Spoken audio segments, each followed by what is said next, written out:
Hello, all you scaredy cats and kittens, and welcome to the Two Scaredy Cats podcast, where we talk about all things strange, unusual, and paranormal. We're your hostess with the mostest. I'm Stacy. And I'm Kara. So, Kara, what have you been up to? Because I haven't talked to you in a couple weeks because, you were out of town in DC and you were shooting a wedding the week before that. So, what have you been up to? Yeah. I mean, it was a very chaotic week. Honestly, this coming week was pretty crazy too. But I mean, I had a wedding I was shooting in Pittsburgh, which was cool. Because they had like a gothic theme. So it was really... Neat. Yeah, that sounds cool. It was fun. And we got to shoot in a graveyard, so I was like, ooh. Oh, that's spooky. Yeah. And she had like a black dress, and like his outfit was like not like your usual... It was more like Victorian style. Oh yeah, like really long tails and he had like a really long frilly like, white shirt kind of thing and a top hat and all that kind of stuff. Well, he didn't have a top hat, but he did have like that kind of similar kind of coat where it was like the longer coats. Yep. Cool. And it was like velvet or something. Yeah, it was like a weird material. Okay, cool. It wasn't velvet, but it was like a shiny material. Huh. So that was fun. And then like 2 days later, we drove out to DC. Oh, I forgot. I should tell the story. So, because I'm sure you would have mixed it up too. We were driving around because our hotel room wasn't quite ready yet. Mm-hmm. And so we're driving around and we went to go get lunch. And as we're driving, we're like, there's like if you've been in DC, you know, there's like a lot of our buildings are in DC, like the national buildings, you know, like the White House, the Pentagon, all that stuff. Mm-hmm. So I see it, I'm like, oh, it's the White House in front of us. And I like took a photo and I posted it online. And Mario was like, hey, that's not the White House. That is the Capitol building? Yes, the Capitol building. Oh, that's funny. Did you get confused by the rotunda looking, the round structure in front of it? Yeah, they both had like a similar round structure. Yeah, that was my moment in DC. Wait, was that your blonde moment? Yeah, it was definitely a blonde. And I realized like 40 minutes after that I had posted on my story, and I did not take it down. Snap. So much people probably saw it and were like, what? Oh, God. I was like, oh my goodness. Man. I feel really dumb right now. But I had people reply and say that they live in the area and they get them mixed up all the time. So. Oh, well, there you go. So you're not the only one. I'm not the only one. You're not the only one that gets them confused. That's good to know. Yeah.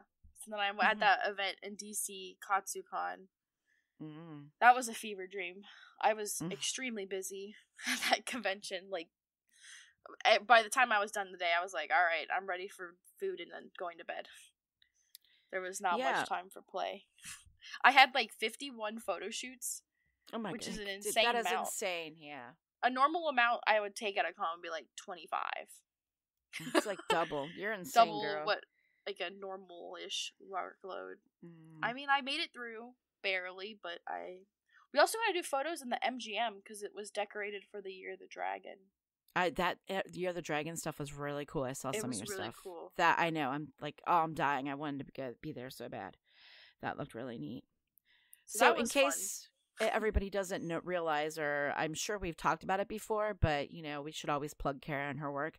Kara actually takes photos of people in their cosplay costumes at conventions and that.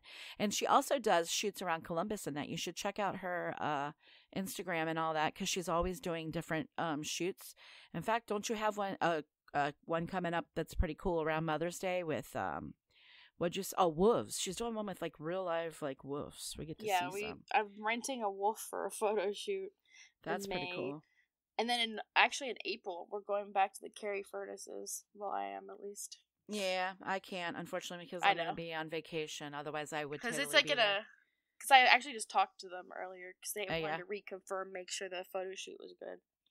Yeah, that place is really cool and spooky and scary.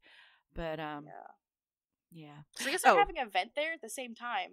Oh, really? And they were like, interesting. They were just double checking to make sure I was using like, remember how there was that area with the graffiti? Yep. They're apparently using that for an event for like 800 people, but then they said we'll be fine doing our shoots in like the furnace areas. Okay, that is crazy. Yeah, that's insane. So I'm like, maybe oh, you'll boy. meet somebody famous while you're there. Who knows? Well, hopefully I don't have to deal with the traffic or anything, because that's a lot of people. Or parking. Where are you going to park at? Yeah, because the parking. I'm going to be there early. I think the event's hopefully later in the day. Oh, so okay, I see what you're saying. You're not going to be there like really late. So you'll be there. You'll probably be out of the way before they even start their event. I'm hoping. Gotcha. I'm probably going to send her another email and just double check so I can kind of warn my people ahead of time. Like, hey. Yeah. If there's we need to hurry up, be in and out. Yeah, so we cars don't have to deal with just all like, this. or I want them there earlier so that they don't have to worry about fighting for parking. Or something. Yeah, I can see that because there's not a lot of parking there.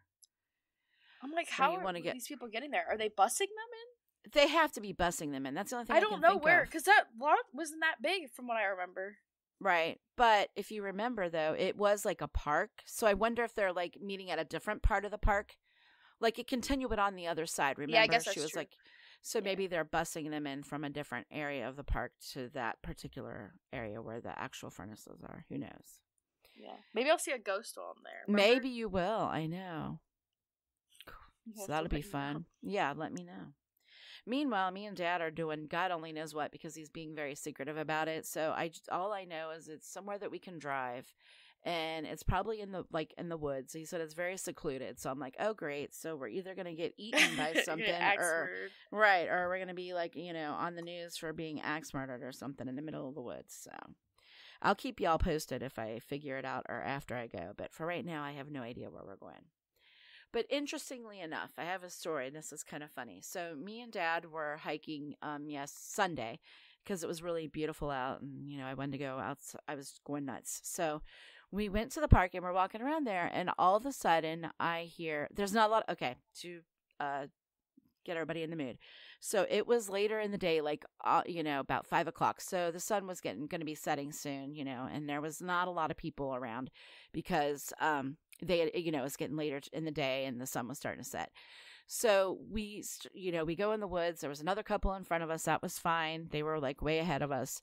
And, we're walking and we're like up on this ridge part or whatever. And all of a sudden I hear a knocking sound and I look at your dad and I'm like, oh my God, did you just hear that? And he's like, yeah.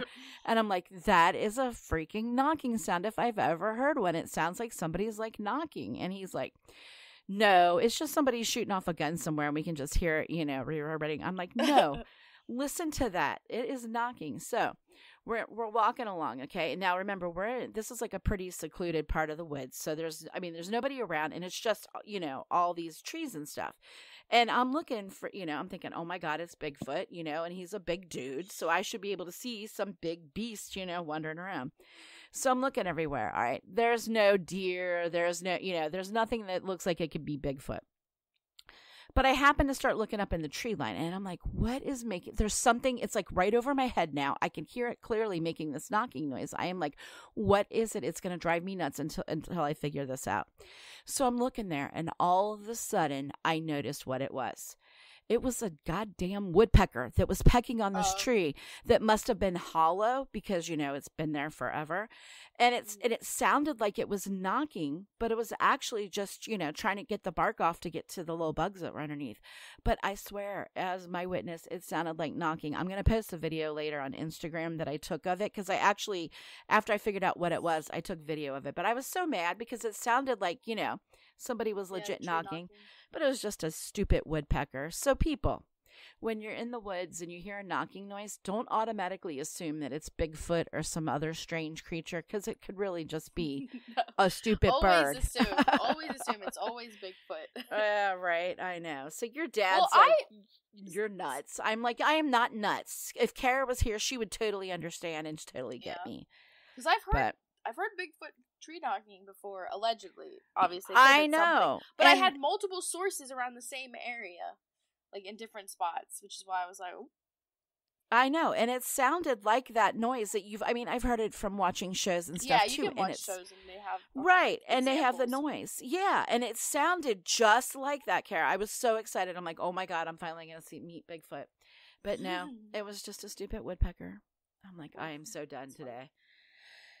So that's my funny story of what happened over the weekend. So I guess we're ready to get started here because, well, we haven't done one of these. Well, at least she hasn't. I have. I had to fill in last time. So, just to put her in the hot seat, I'm going to let her go first this time. So, what do you have for us, Kara, this week? Well, we're going to be talking about Bradshaw Ranch. So I came about this topic because actually it's kind of, people refer to it as the twin of Skinwalker Ranch, so that definitely picked up my interest because I love Skinwalker Ranch. Like, that whole, just, it's so bizarre. Yeah. And actually, this one is located in Sedona, Arizona. Oh, Sedona is like really also creepy and crazy. Yes. Yes, that's also a big hotspot for paranormal activity. Well, because the magnetic field there is like different and stuff. Yeah. So I get, well, that would attract aliens and other creatures and such. So I found out about this place because there's a spin-off series about Skinwalker Ranch called Beyond Skinwalker Ranch, I believe. And they're investigating similar locations that have kind of similar weird occurrences like Skinwalker, but they're using the same, they're collecting the same, like, evidence that they were from Skinwalker series, which is like really interesting because they put like a lot of money into the tech that they use, which is like they'll do like radiation mapping and stuff, which is kind of weird. Wow. But interesting. They put like a lot of the science, because I feel like a lot of the issues we have in, well, our like the paranormal community is a lot of just like hearsay, so I'm really exactly. interested in that aspect. It's not very grounded in scientific fact or truth, or I agree with that 100%. And I also really like this story because there's a lot of photo evidence of this as this occurred. So this was from like pretty far back. So the land actually was bought. So the ranch began as a homestead in the 1920s. And in the 1960s, that's when Hollywood stuntman Bob Bradshaw, which is where it got the name, purchased the property and gave it its current name. The ranch was largely used as a movie set, and it seems that he and his wife also used it as a home as well. So they were staying on the property 24/7. Well, you know what I mean. Yeah. So this stories that I'll be talking about are while it was owned by Bob Bradshaw and his wife Linda Bradshaw. And in 2003, this land was actually bought by the government. Which is interesting because that's similar to what happened to Skinwalker Ranch. I mean, I know it's not. I think it's owned by that. Yeah, no, I think Skinwalker Ranch did get owned by the government and then it got sold to someone else. Right, privately. Huh. Yeah. Interesting. It was bought by the government for Federal Forest Service land, though, but still a little suspicious. And then there's also like claims that there's a military base on the or very close to the property. That comes up in some of the stories too. So what I'm gonna be discussing is from the book Merging Dimensions: The Incredible Saga of the Bradshaw Ranch. I'm not really gonna be talking much about the TV series, but if you're interested in what I'm talking about, I think it's the first 2 episodes of Beyond Skinwalker Ranch. They're doing investigations on this property. But I was really interested because these are some of the wackiest, like, crazy stories. We have, like, gray encounters, Bigfoot. I know you talked about Bigfoot earlier. Yep. UFOs, invisible beings. It's pretty crazy. So we'll talk about that. Wow, yeah, that does sound crazy. Yes, it's very similar too, though, like the Skinwalker Ranch stuff. Yep. So definitely. Linda Bradshaw had her first unusual experience on the ranch one night while trying to view a meteor shower. Also, one thing I should note is because, like I said, they were using this property to film a lot of the movies, like what did I call them? Western films. Right, So they had a lot of access to cameras and video equipment that you would not necessarily have around this time. So there's a lot of this stuff is, like, well documented. And there are photos, at least in the book, so, you know, if you want to go support this book, you can buy it and see the photos. I will say they're pretty interesting, and, like, I don't cover all of the stuff from the book, but I did pick out some of the more interesting details, or just kind of broad topics, but she does go into a lot of this in there. So while she was out trying to view of meteor shower, she had her camera with her. She had a nice spot on top of the canyon, and she noticed a flying vehicle of sorts with flashing red lights, but there was no sound. She saw something similar again because she moved about 20 minutes away for a better spot. She then spotted what she believed was a meteor, but it shot from the canyon into the sky. So she was a little bit puzzled by that. But then she suddenly realized there was a floating large ball of light hovering behind her truck. She then attempted to take a photo of it, but she felt such an intense feeling as if she shouldn't. So instead she put the camera down and she drove off and ran. And so she did take photos though over this thing. She was trying to get photos of the weird flying object with the red flashing lights. And when she went to develop the film, because I think like the first 30, or I think it was like the first 20 shots were from something they were doing for promotion. And then the other half was the photos she took. And when she went to go get them developed or whatever, she found out they were completely white. Like, it didn't even have the film number on the that's weird. bottom. Yeah. Because originally they threw them out because they were like, oh, this is blank. Right. But she's like, no, I remember taking the photos. So that was definitely one of the strange occurrences, and it's kind of like what started the bizarre experiences.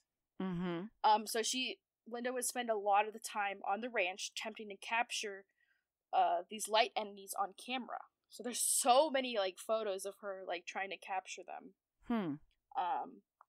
But the lights were not the only thing on the ranch that she would experience. Another phenomenon she reported was what she described as the invisibles. There were these invisible entities that she would feel like had more of a hostile and opposing nature, as opposed to the lights were kind of more chill.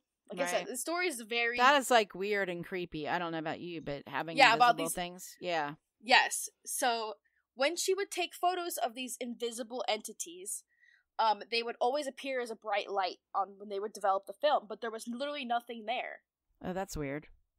I was like, that's kind of crazy. Yeah, that is. But there was one instance where they took a photo of one of what they believed that there was an entity with them, and they took a photo behind. So like they didn't look at the entity, but they took the photo and like held the camera above their head. Oh, okay. So looking like back, so they wouldn't be looking at it. Right. Got ya. Right. And when they did, a figure actually appeared when they developed the photo instead of like the creepy. bright light. So what does it look like? So it's almost like it knew. It was just like a really like weird like humanoid figure. But so they claimed they saw hair on it, which was weird.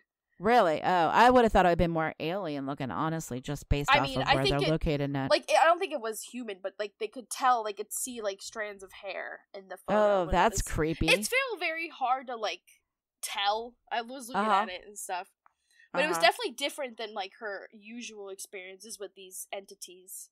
Interesting. So by tricking it, by taking the photo, of I see. So they were able to trick it. So they were trying. I think, so that was a different than the norm, because normally when she would try and take photos of them, it was just like a bright light. That's so crazy. So I don't know if it was like some sort of like ability they had. I don't know. So this is probably the most crazy story I've heard. So one night, when Linda's son was hanging out with a lady friend and her child in a shell house. I know, that's the way she described it. So, like, a shell house, because, like, they were filming Westerns, so they had, like, a bunch of fake prop houses. Yeah, got ya. So they were hanging out in there, to have, like, privacy time. Like, there was a child, so it wasn't, like, sus, but you know what I mean. Right, yeah. No, I know. They were just hanging out together. So at 2:45 a.m., the son saw a UFO land nearby. What? And yes, okay. A few gray aliens walked past the window of their building, and after the grays were out of sight, they hopped in the car and drove back to like the main house where Linda was. He woke up his mom and he just tells her the aliens are here. So that would scare the heck out of me. Right? Could you even? So she jumps out of bed, and despite her son telling her that she should not go out there, Because apparently the aliens were hanging out outside their front door. Oh my God, that's crazy. Yeah. Yes. As soon as she went outside, the aliens became invisible. Oh, that's which weird. is interesting. Right. So she attempted to make contact and like be like, "Hey, who's there? Can show yourself." Mm-hmm. But they would not like acknowledge her or anything. But she could still see like the vague outlines of them.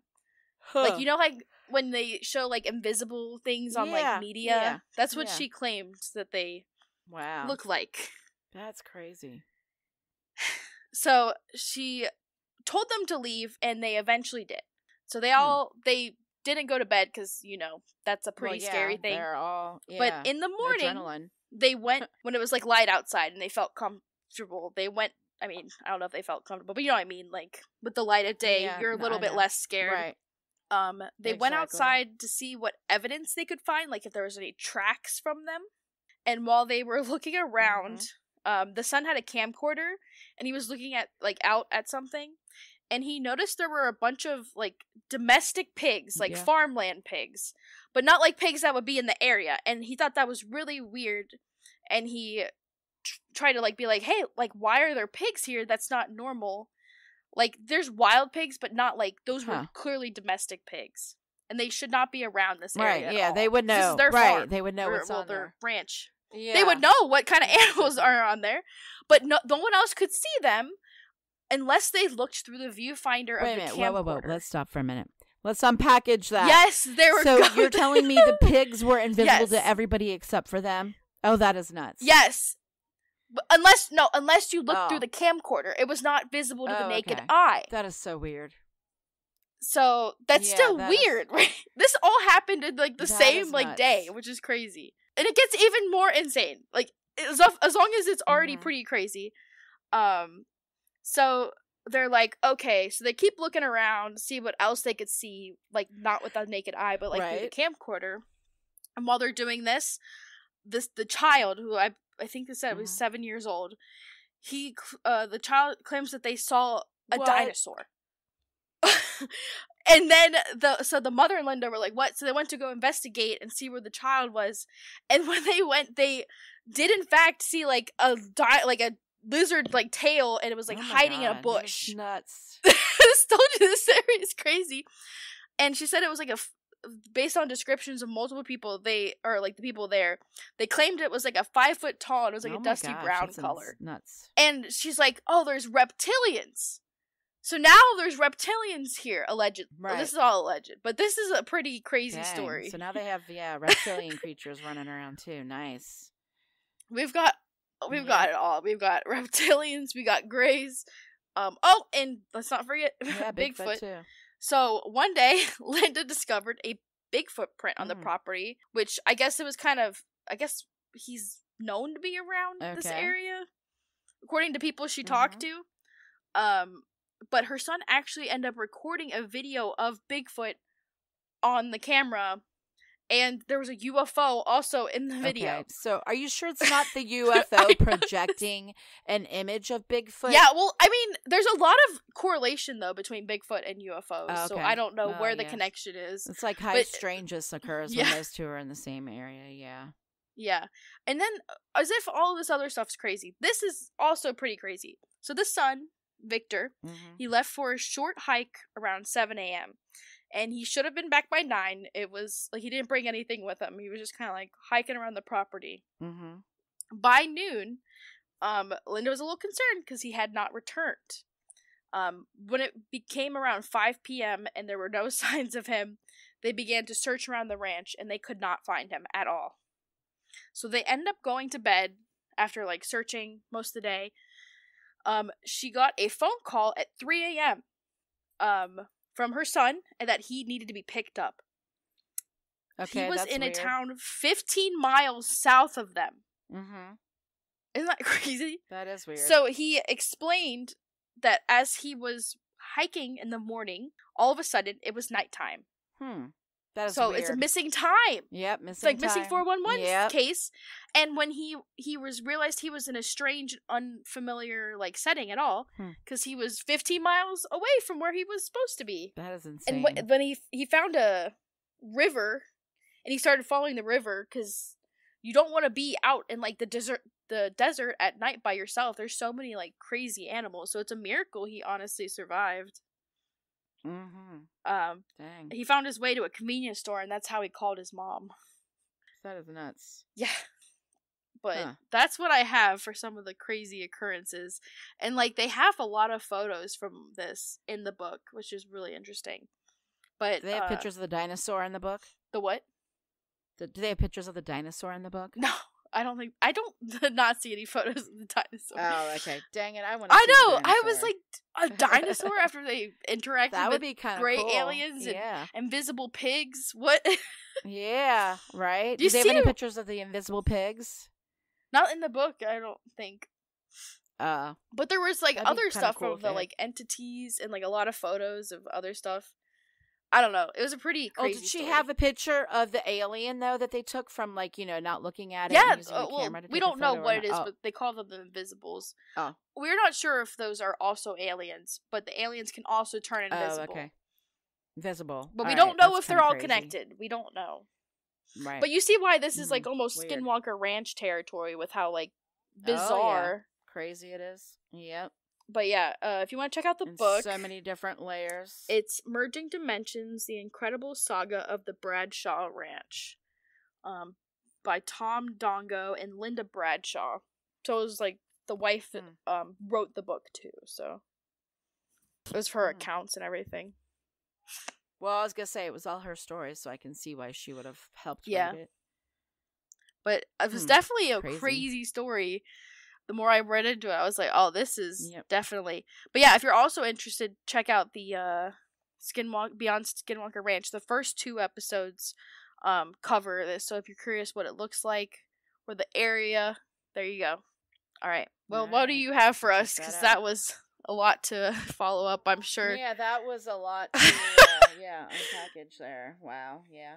Crazy animals you can only see with Isn't that crazy? Camera or whatever. That's but you know what it reminded me of? It reminds me of that movie, Nope. Oh yeah, that's right. Yeah. Because they were also filming, or I guess it was more like show horses, but but still. Remember they had the ranch and the aliens and everything. Yeah. The big jellyfish-looking alien ship. Yep. Yeah. For some reason, it's all it's what I was thinking about when I was doing the research. Okay. All right, now tell us about your story. Okay, so today I am covering a place called the Rugh-Mast Mansion. It also goes by the name of Mudhouse Mansion, and this place is kind of crazy too. So this place is located in Fairfield County, Ohio, just outside of the city of Lancaster.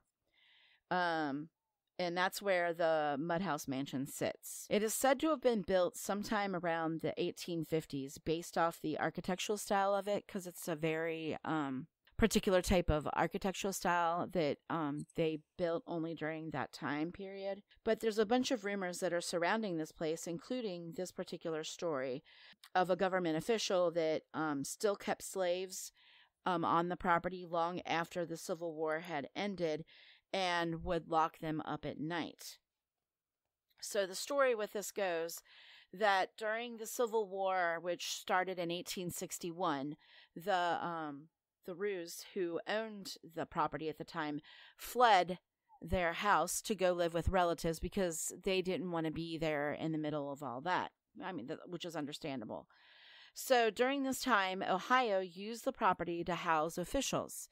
Now, from what I remember when we went to Gettysburg and we did a tour of some of the buildings there that the government took over, a lot of times the houses were used for, medical, to be used for triage and stuff like that when the soldiers got injured during the war and stuff.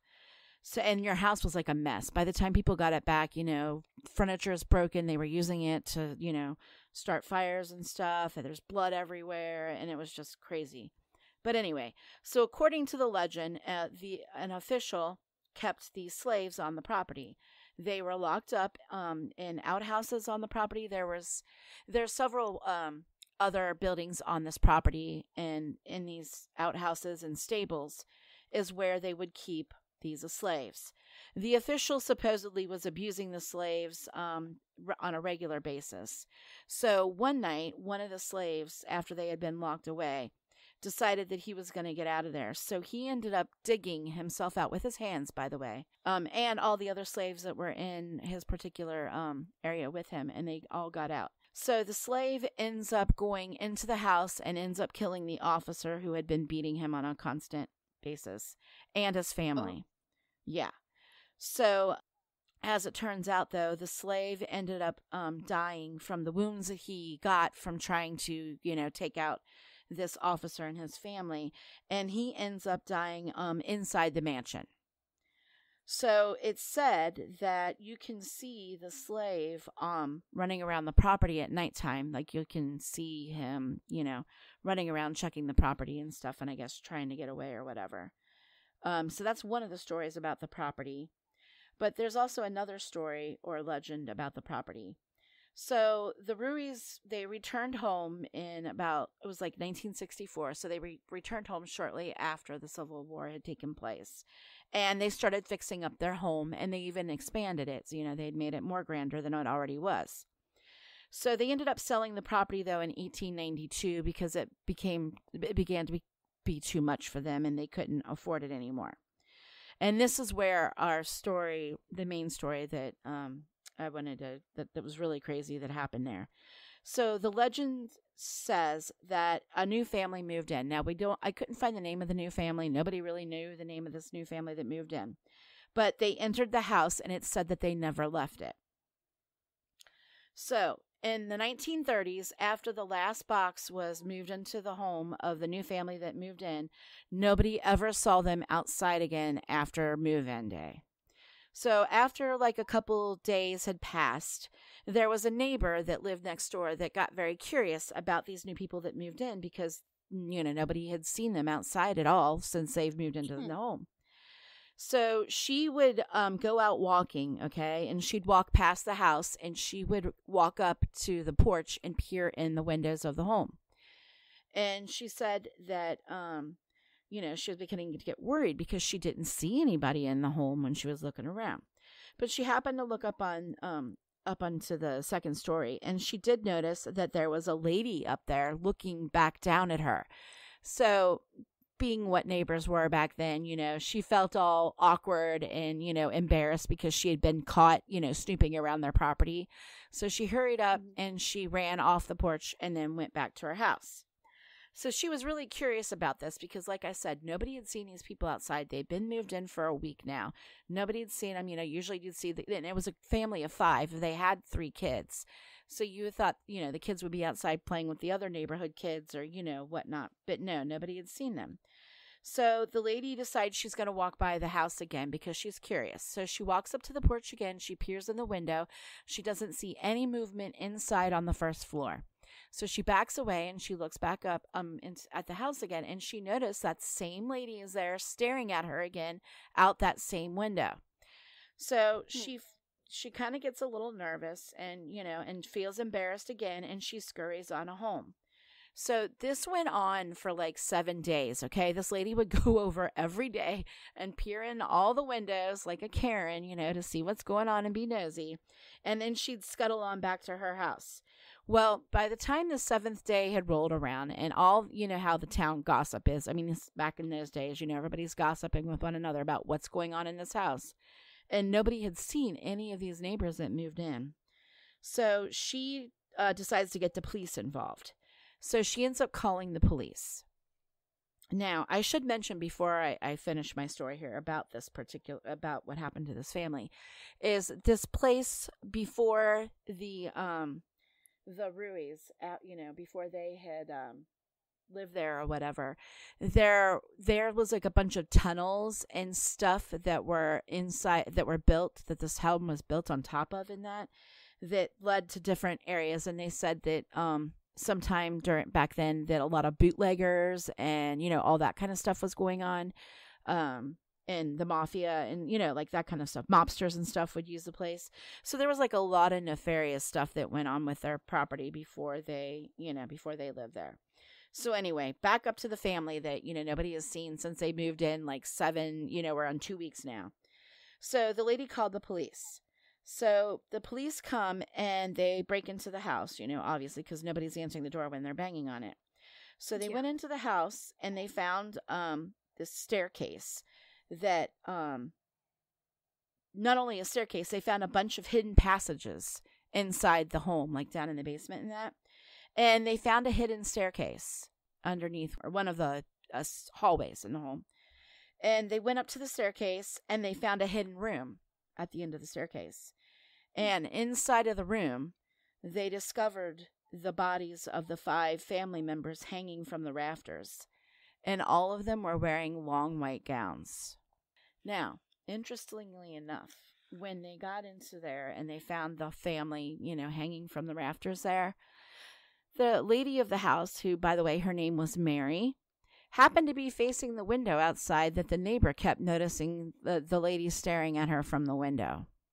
So what the neighbor had seen was actually the dead lady of the house who was looking outside the window.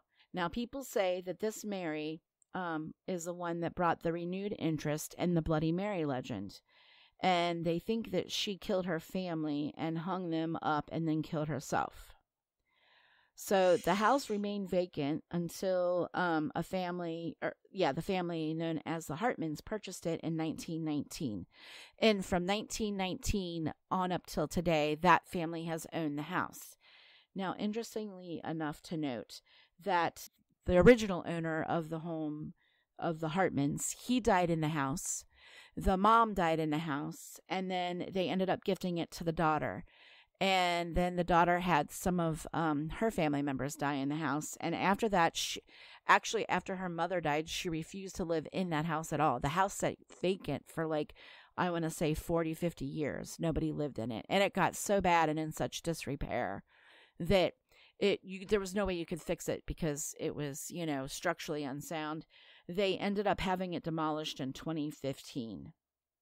But the Hartmans still own the property, and some of the other buildings that I had told you about the slaves being locked up in, those are still on the property, and you can still see them if you drive by the property there in Lancaster. So, but it's still there, and she still owns it, and she to this day still talks about how she, in fact, before the property got demolished, a lot of people would try and sneak on the property, and go check out the house and stuff and see what all's going on in there. And she would sit on the front porch, and if she saw anybody that she thought didn't belong there, she would call the cops on them. And at one point, for a while, the sheriff would sit there with her, and they would arrest anybody that wandered onto the property or whatever, especially on the weekends. Kids are out being kids and being silly and trying to think they're going to go find ghosts or whatever. But yeah, she still to this day claims that there was a lot of, didn't like that house and claims that there was something evil in it. And that's why she wanted it tore down. So that happened. Now, a lot of people, before she tore it down, were trying to purchase it off of her. They were even offering her twice as much as the house was worth because the house was such a, there's not a lot of houses like that with that type of architecture, and they wanted to preserve it, historically, but she wouldn't budge on it. She wanted it gone because she felt that it, didn't need to exist, which is crazy. It's sad. It's sad and crazy, I know. It's a shame that house, she let it go as bad as she did so that it had to be torn down. Yeah. But she didn't want to be in there with all her ghosts, I guess, so. I can't blame her. No, can't blame her. I mean, I guess I get it at the end of the day. But anyway, that's all I have this week. Anything else you have to add? Not really. I think that's about everything. All right. Well, if you enjoyed our podcast today, follow us on Instagram at Two Scaredy Cats Podcast, and please be sure to leave a review on Apple Podcasts and Spotify. It really helps the show get discovered. And tune in 2 weeks for a new episode. And to all our scaredy cats and kittens out there, remember, curiosity didn't kill these 2 scaredy cats.